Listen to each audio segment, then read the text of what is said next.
My name is Michael Fryer. I'm the Outreach Officer for the Northern Ireland War Memorial here in the Cathedral Quarter in Belfast. We're a museum that tells the story of the home front in Northern Ireland during the Second World War. Normally one of the biggest nights of the year for us is Belfast Culture Night. This museum gallery is absolutely packed with wartime singers and dancers and crowds, and it's a great night for everyone. Unfortunately, we're not able to have an event on for Belfast Culture Night this year, but instead what we've decided to do is to share with you some of the amazing artworks that we have here in the museum gallery.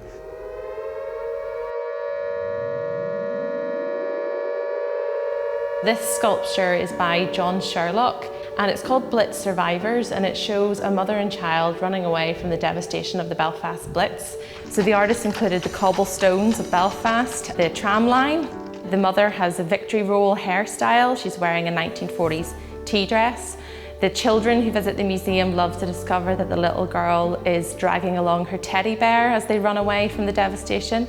And they look at the rubble, the unexploded bombs within the rubble, and the newspaper, the Northern Whig, printed the next day, saying just how many people were thought to have been killed. One detail that it often takes them a while to discover is that something has fallen off the mother's dress, and eventually they discover it's a button and it's sitting on one of the cobbles. It's always been one of our favourite pieces in the museum because you can take so much from it and learn so much from it. But it's even more significant to us now as John Sherlock sadly passed away recently, and we were very fond of him and have great memories of working with him on this project.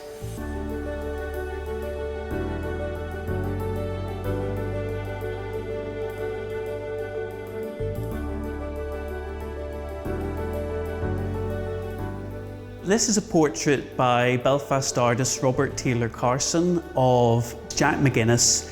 Jack McGinnis was from Belfast. He was a leading seaman in the Royal Navy, and he's the only man from Northern Ireland to win the Victoria Cross during the Second World War, which is the highest award for courage in the armed forces during the Second World War. Jack McGinnis was a Royal Navy diver, and on the 31st of July 1945 he helped to mine a Japanese cruiser, and for that courage he was awarded the Victoria Cross. Carson painted this portrait of McGinnis when he returned to Belfast in 1946.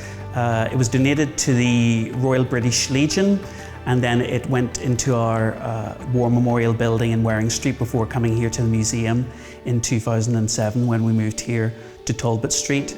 And Carson said that he wanted to portray the determination that Jack McGinnis showed in winning his Victoria Cross in 1945, and I think that comes across in this portrait.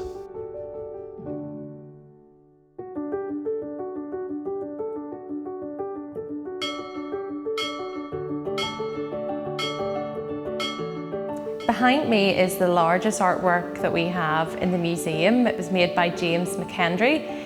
James was born in 1935 and he was commissioned to make this piece for the original War Memorial building on Waring Street in the early 1960s, and it had to be ready for the official opening in 1963.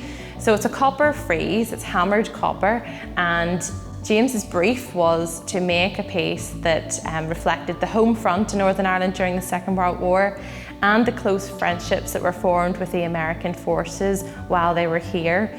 If you look closely, you'll see one of the American service personnel is an airman, and he's wearing an earpiece. And they're making their way to the headlands in the north coast to Port Moon, and that's obviously symbolic of them making their way towards Normandy for the D-Day landings in '44. You'll see farmers growing flax. You'll see a mill worker working on a loom. You'll see heavy industry, engineering, the shipyards. You'll see cranes. What I love about the frieze the most is that he's included little bits and pieces that make it very Northern Irish. So there's an Ulster 5-bar gate, and at the end of the frieze you can see the steeple in Antrim. So there's various landmarks and things just to tie it to Northern Ireland and our story of the Second World War.